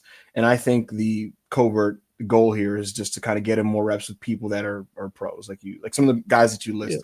You know, so it's sound logic is, I guess, is the best. It is absolutely, and you know, those names aren't sexy. They're not like match grab. Oh my god, Trick Williams was, you know what I'm saying? But Eric Young, right. But those guys, they have got a lot of experience and a lot of TV experience too. How long has Eric Young been wrestling on TV? 20 years. Yeah. So yeah. Struggle of the Fool 499. Any chance of Sari working with WWE talent this year, and also any chance of AW and Stardom show? I don't think. Yeah, go ahead, Anna. Go ahead. I mean, I don't know. Sari, the best thing about her is that she's very unpredictable. You know, she's just working with everyone. She's wrestling at Marigold. She's wrestling at Stardom. Like, she can just do whatever she wants, and I think that's great. So I would never say that that's just not a possibility at all. I do feel like it's very, very possible if they want to. If she wants to, she books her own shows. And as AW Stardom show, I don't really see it. If they are smart, because there's like the whole rumors now, like Mayu, she just went to Marigold. That's gonna attract more attention to Marigold. Now, if they do the Io Mayu match, you know, so if they are smart, they would put way more Stardom talent in Forbidden Door than they did for the women's matches in the past years.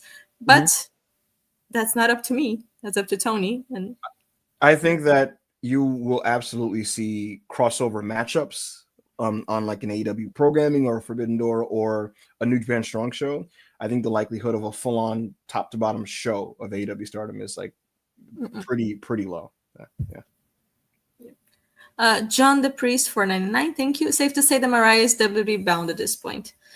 It's certainly, do you know anything about that?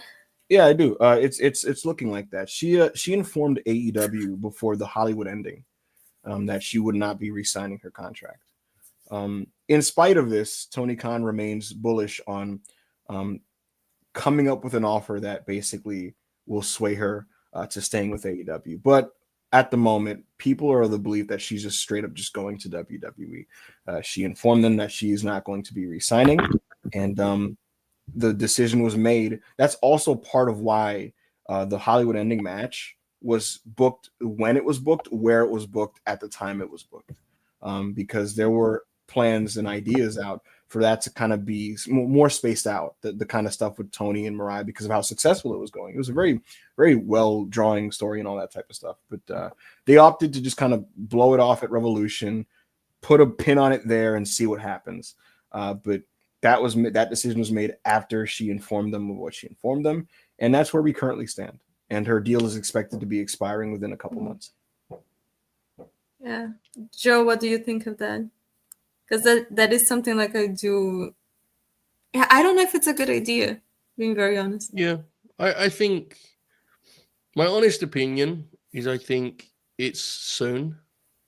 But I also think that if that's just ultimately where she wants to be, like you gotta do what you want to do ultimately, right? I mean, that's such a like lame take. I understand that, and that is beyond wrestling. But the truth is, you gotta, understand where your heart is at. If that's where she wants to be, that's where she wants to be, right? So, it certainly is bold, and like, I think she would be backing herself a lot.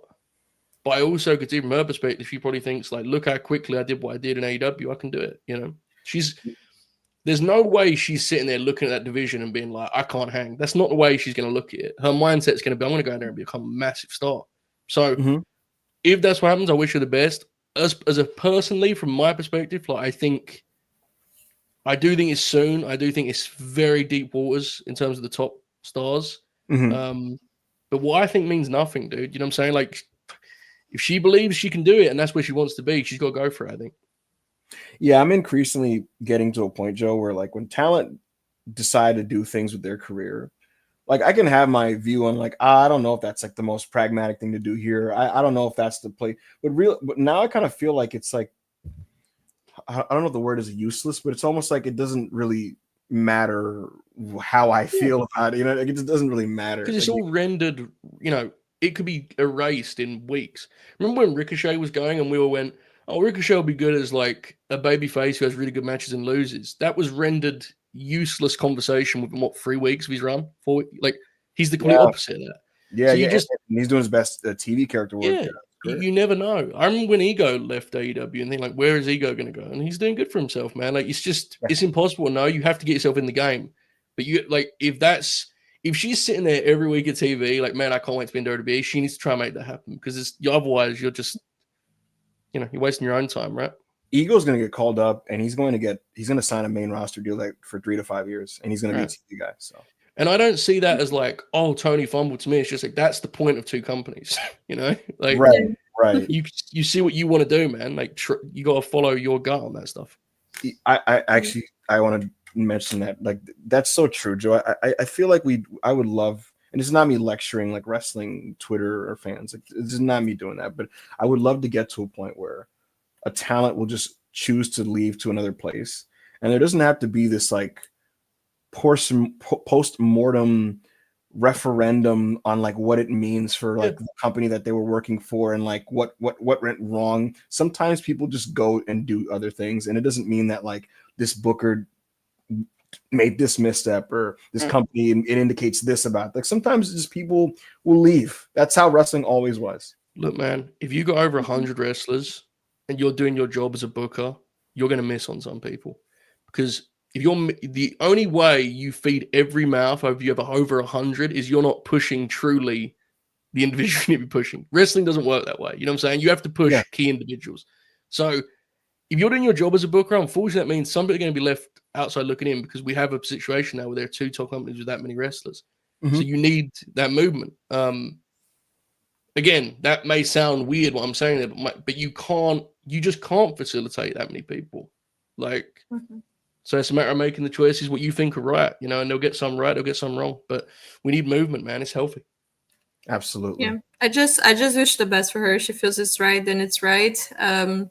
Me personally, it's more concerned not like, oh, I don't think she's able to hang, and I don't think in that division with so much talent she will be left behind. Absolutely not. She's an incredible wrestler. It's just like the concern of where will they fit her. But yeah, I agree. we will see how that goes when we get there. But yeah, so Wait, 5 euros. Sorry, Anna. One more thing. I was talking to a wrestler, Joe, about the Mariah thing, and I didn't bring it up, but like they wanted to give their take on it to me.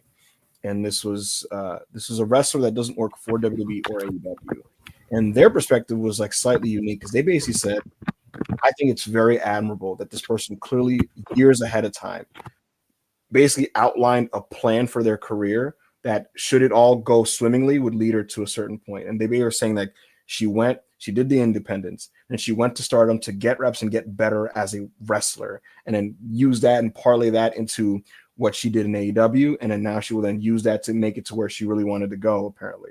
And the wrestler was expressing to me that, like, listen, a lot of talent, a lot of the boys don't have any fucking plan about what they want to do. They're just kind of going, and they don't know where they're going, don't know why, like they're going in what direction. And sometimes that's okay, sometimes that's not. But they're basically saying to me that like having a multi-year plan ahead of time to just do that and basically like succeed at every turn in getting to where they're trying to go is like really like they're basically like it's just really like impressive and commendable, which is it was just an interesting perspective that I thought was fair to share.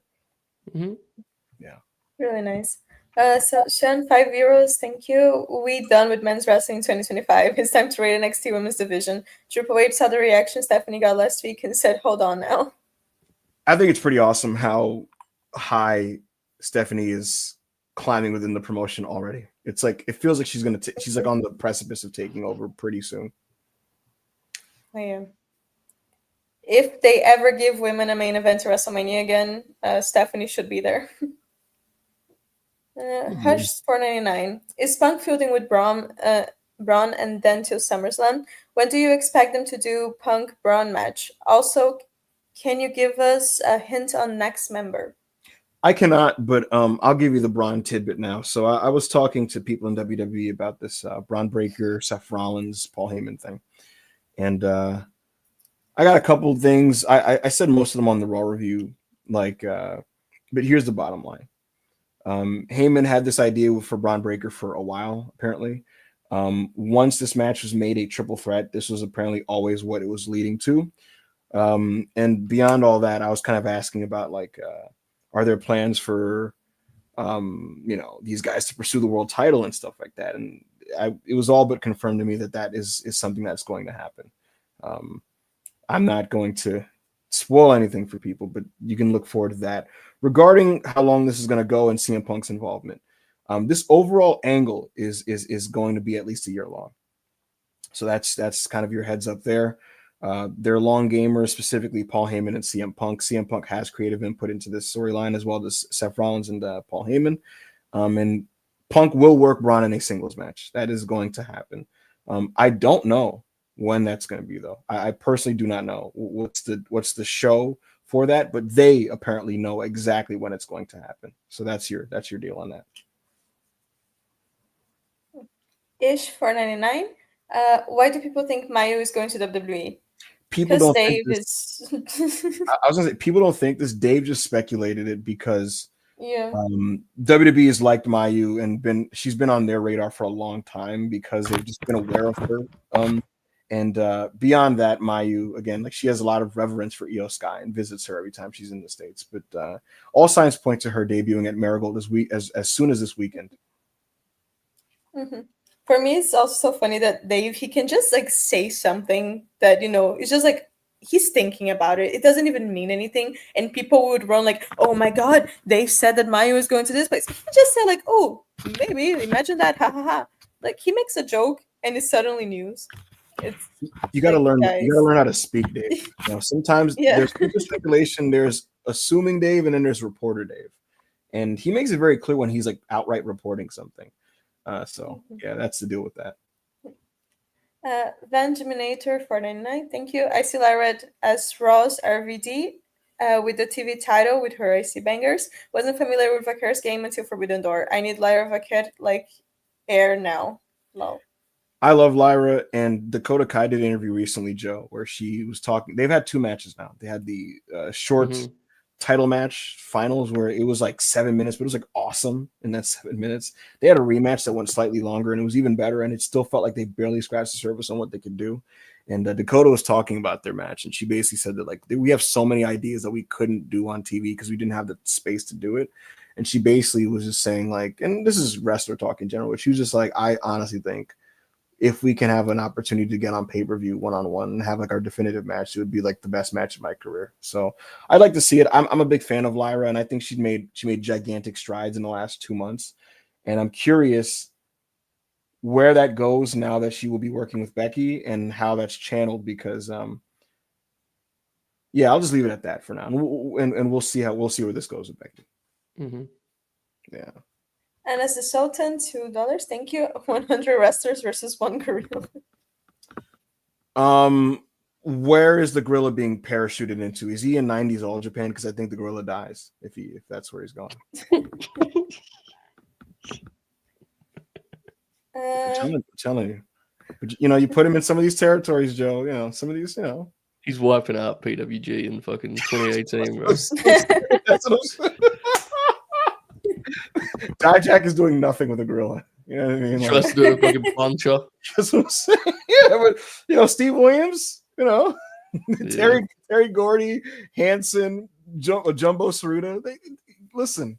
They got a shot, bro. I got a shot. Austin King Code $2. Rox, Rhea, Io, Julia. Raw is in good hands. That's such a flex. They're just flexing the women's division. The segment that they had last week, I was like, my God. I'm looking forward to it. I hope they book the tag match for Backlash. Last year, Backlash Joe opened with a killer no DQ tag. I'd like them to do it with the ladies this year with the ones that were in the angle last week. That match was really good. You're right. Kind of a forgotten gem, that Randy and Kevin versus Tama and Solo deal. Yeah. I miss when Tama first came in. They were having him work a lot, and it feels like that has slowed, unless I'm mistaken. No, it did slow down. It's a shame. I thought he was doing a really good job. He was doing a good job. Yeah, he actually like people try to make memes of him when he first came in, like Tama Tonga, and then like he like was doing some of his best work in a couple of years. Yeah. Not Josh Tuffy 199. Jackson Dart, huh? Who's that? Giants are a racist organization. Let's move on. Okay. Samuel Wrigley 199. Any news on Cody? Radio silence by him and WWE. Yeah, he was going to be on SmackDown, and then they ended up collaboratively decided I don't think I should be on SmackDown, and we'll see what happens with Cody. Vernacular 199. Go watch Sinners, y'all. See some real storytelling. Very good film. Very good film. Yes, I watched it this weekend. Very, very good. I'm looking forward to it. I like Michael B. Jordan, and I do like Ryan Coogler, so we'll see how that goes. Ryan Coogler is a great director. Generally, it just feels like a movie, like a real film. You know what I mean? Like this is like because this. What? That sounded dangerously like Harry Styles talking about that flick a couple years ago. Like almost like you were doing a bit. It sounded exactly like what he said. I've heard the film's great. I'm going to see it. I think I'm seeing it this weekend or next weekend. But yeah. I'm excited. I think I was thinking about that. Yeah. No, but it is a real movie. It's a real movie. I mean, movies these days. Really good. I actually do not. The funniest thing, I know what he meant then, and I know what you meant now. Yeah. It's just the way he said it was like, oh Jesus, it was. I understood. Yeah. And also the movie that he was talking about, which was not a good movie. Yeah. Mm-hmm. But this is a very good one. I would recommend everyone to go watch it. Original films always on top. One and only 199. Thank you so much. Does Stardom have English commentary? Yes. Walker Stewart, our guy. Big walk, yeah. Hush $2. Thank you. Chance that Roman is working BL or he on break. I asked and got no sold. BL. Backlash. I was trying to like Brock Lesnar, like who? Backlash. Okay. Samuel Wrigley 199. Thoughts on Youngstown, Ohio, and deaf people? I have no opinion. It's sad. I don't know. Ibu, said the name, please. Give me Backshots Solomonster, $2. Thank you. Since Bianca is healing, what happens with Naomi and Jade? Bianca's not expected to miss a significant amount of time. She will be back to kind of put a bow on that whole story arc and go to the next. I was told that like Bianca will be the impetus for what the next major development is with Naomi specifically and Jade Cargill. So we'll see what that means. I think she'll be in a position to make a dramatic moral choice when she returns. Okay. Samuel Wrigley 199. When does Cena Cody 2 take place, you think? I don't think they're doing it, are they? I don't know. Yeah, that feels like the right time to do that. So I still think Cody's winning the belt back from Cena. No. I do too, plus Rock spoiled that anyway. No. Really? The industry is we don't need that. It's a complete work, remember. He literally was like, Cody's going to win the belt back as babyface. And then a little later down the line, he's going to turn heel. You kind of have to give Cody's back. That finish where he like didn't pull the trigger was fucking it was insane. You can't do that to babyface. You got to at least give him his comeback. Especially since before that, Joe, he will strike back with furious anger on heels that have wronged him. We saw what he did to Kevin Owens when he fucking like killed him in the ladder match, and also AJ Styles when he fucking smoked him in that I Quit. So Cody Rhodes has always been a guy with balls and sense. I thought we were free of him as champion, but apparently not then. No. Akiva $2. Who's Bronson in pro wrestling? As so to the captain. expected. Shout out to Jalen Brunson. He went down in the third quarter with an apparent ankle injury, and he came back in the fourth and scored 15 points in the fourth quarter, pulling the Knicks to a 1-point victory over the Detroit Pistons on the road in Game 4. Up 3-1 in the series. He's my captain. I love him. One of the greatest Knicks of all time. Who is he in pro wrestling? Well, people like to count out Brunson a lot, despite him being excellent. So you know what? Who's a wrestler, Joe? Say CM Punk. no. No. He's too mild-mannered and nice. Joe, who's a wrestler that's phenomenal, but like people still sometimes don't put him in the conversations of like the best in the world, and they need to be reminded over and over again how great they are. Fuck. Yeah, does such a person exist? You know, like I don't know. Yeah, that's a good. Seth Rollins. Like, because it needs to be someone who's not super deep in too, because Sammy? this is only a few years into Brunson being like the guy for you, right? How many years has he been at the Knicks now? This is his third season. Yeah, so because before this he was not viewed this way. Oh, that's the whole point of his story. Absolutely. Yeah, I don't know. Everyone that's phenomenal is like 42 years old, so it's very difficult. Right. I was gonna say is it Christian Cage, but it's like Christian's like 50. Okay, one and only 199. Hogan Bishop video was just sad and so forced. Mate. What was that? Like, there is confirm? nothing in the world that can make me press play on that video. I saw that so many times on my timeline. Nothing could make me just click on that video. I refuse. Can I confess something, Joe? Oh my God. I wanted to start this podcast with that video. And not even. I was talking to Monty about it, and I was just like, even if you love them, it was like deeply unfortunate.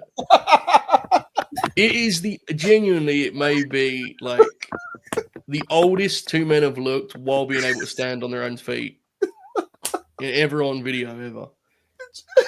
What made it godly, Joe, is like they still think like you could tell they think this is so fucking cool. That's why it was sad. Yeah. It's like, just... again, Monty and I were talking. DX have even figured out the way you do it. DX have figured this out. Yes. The bit you do is you have the same style, but then it's like a parody, and you know, right. The last 5 years of DX are like, we're so fucking old, man. Like, you know, yeah, like have Hulk like grab his back or something, bro. Like, I mean, they were sincerely trying to be cool, and it was just very unfortunate. Very, especially because it's like going to be a podcast project or something. Joe Hogan was like, I'm going to carve this industry up. And it's like, what are you talking about? They're going to carve your fucking knee cartilage and give you an injection. That's what they're carving up. I don't know, man. 199 TK going through Bloodline plus Diva Twitter. They drive me crazy. He would lose his mind in 1 hour. Well, he'd be DMing an insider calling these fans cretins. Mustang 84 199. How would you book Tana for Forbidden Door last match in UK? Either me personally, either Osprey or Brian. I don't know, you guys. I would book a tag where he's opposite Okada, but you have some really dynamic additional pieces on each guy's side. Is what I would do personally. Oh, no idea. Yeah. Isabari 94 $2. Omega or Danielson? Pick one to stay, other erased. Brian Danielson. Brian Danielson has to stay. Give me like, Dragon. I'm so sorry, Kenny, but yeah. Yeah, it's not a reflection of Kenny, but it's no. Just... But it's Brian, man. That's the GOAT. Right. Yeah. Tyrion Gordon 199. Asuka is building an arcade for fun. What a beast. I like Asuka. Her tweets are fascinating, but I do like Asuka. I want to see what bench player Asuka looks like in this new women's division, because I think Joe that her superpower started to dull a bit in 2023, and there was a microscope on it at the time, because she was being asked of things that I don't think she'd be asked of now. Does that make sense? Yeah. Like, it felt like we needed to be the women's champion having pay-per-view matches with Bianca. And it's like, oh my God, Asuka, why are you having a 3 1/4? You know what I mean? And like now I think she can just be Asuka and for what she is rather than like what she isn't now, and just slide in different places and like it would work. Does that make sense? It does. Yeah. I think I'm also holding out hope that she's going to be like rejuvenated by the time away. Yeah. And I think there's actually some like adjustments she could make that will allow her game to age more gracefully. Right. She was getting very light last time we saw her, which is like the opposite of what she needs to do, to be honest. Yeah. But she's one of the all-time greats. Like I think she'll figure it out. I think she has a lot to offer still, actually. Yeah, I'm a big fan of Asuka, so I'm looking forward to her return. And as the Sultan, $2. No man is ever truly good. No Not a man is scene, ever Anna. truly evil. Look, No. I'll say this about Do Tom. it, Ibo, and do the exact same voice. Go. No man is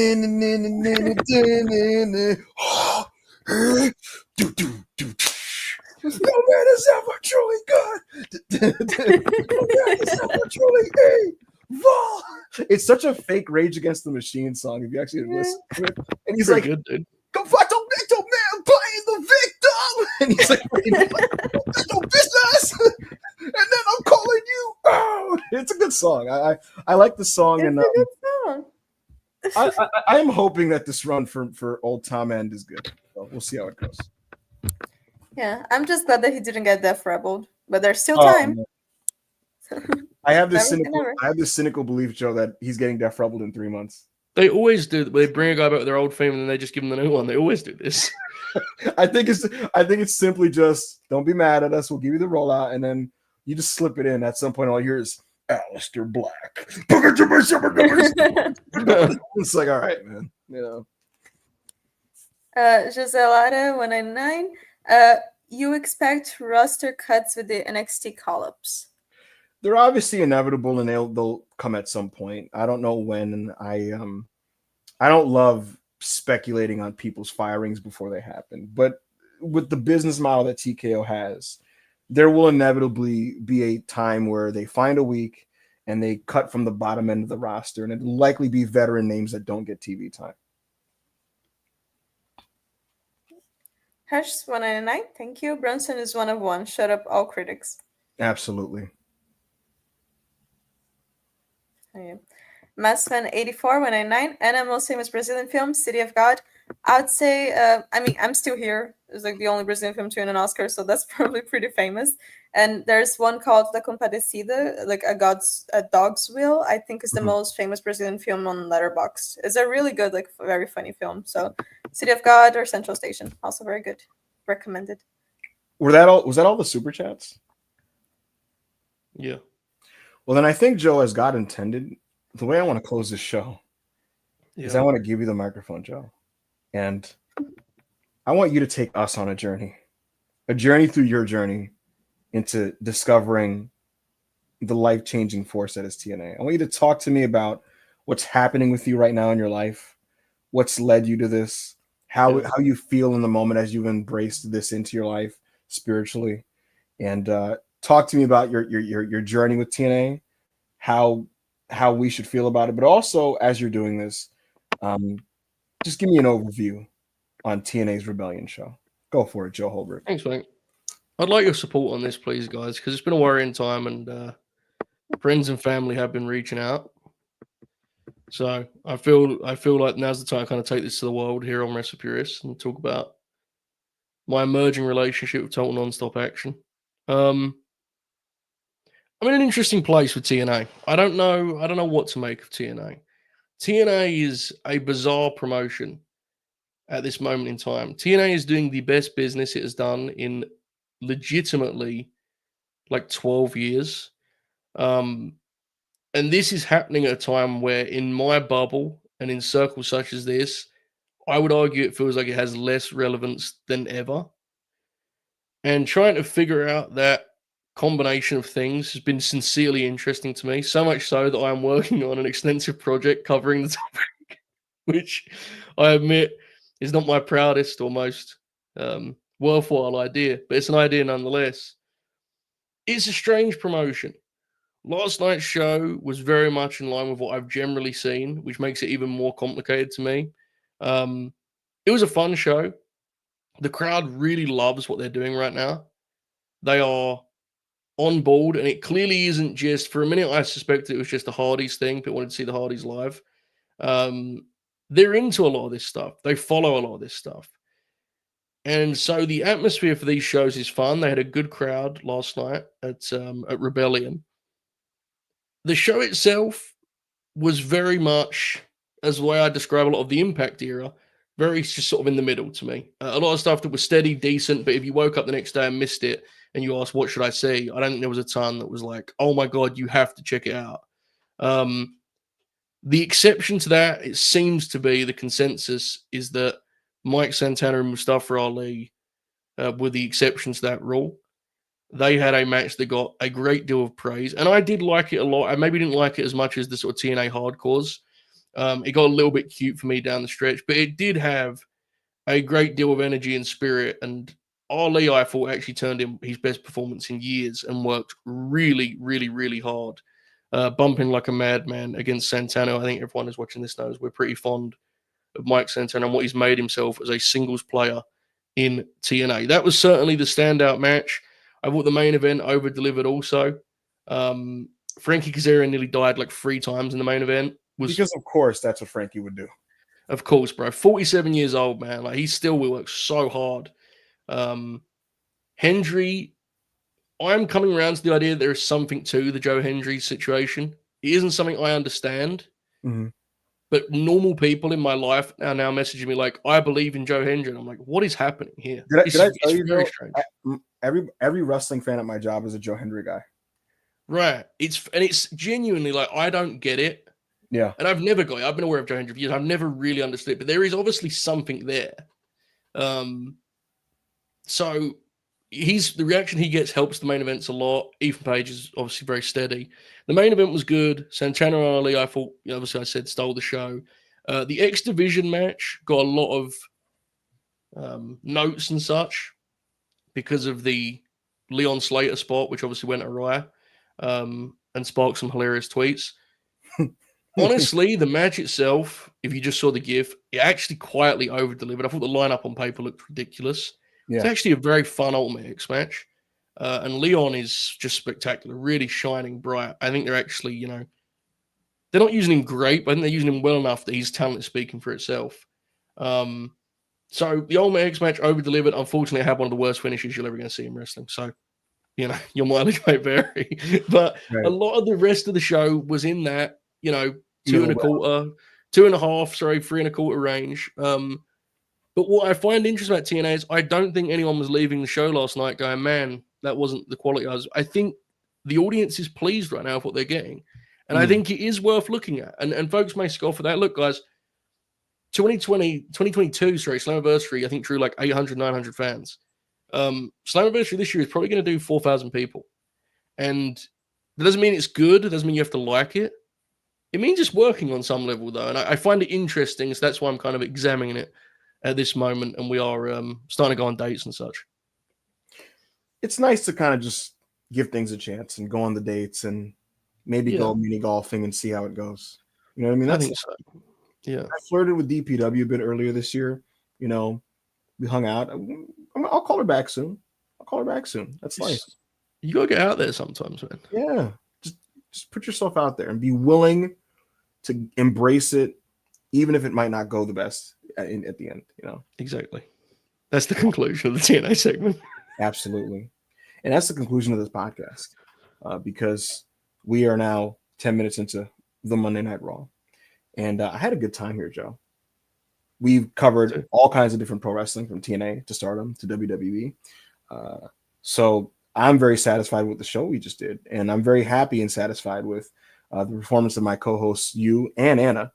So I'm very happy with how this went, and I'm very appreciative of this audience. Thank you very much, Anna. Thank you very much. The best super chat reader in the business. Folks, you can find me tomorrow afternoon.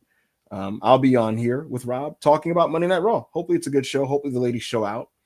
And I'll give you guys anything else you need to know. One little quick tidbit. I forgot to make a mention of this, but the TLDR, and I'll expand more on Raw's review tomorrow, is Julia and Roxanne are Raw wrestlers. They will be on NXT TV for the next, I want to say, 4 weeks. There's going to be some I's to dot and T's to cross. And that apparently should be fully finalized by Battleground, but they are Raw superstars. So there you go. Appreciate you guys. Love you guys. I will see you all very, very soon. And so for Joe, for Anna, I'm Ibu, and this is Worldwide. Good night.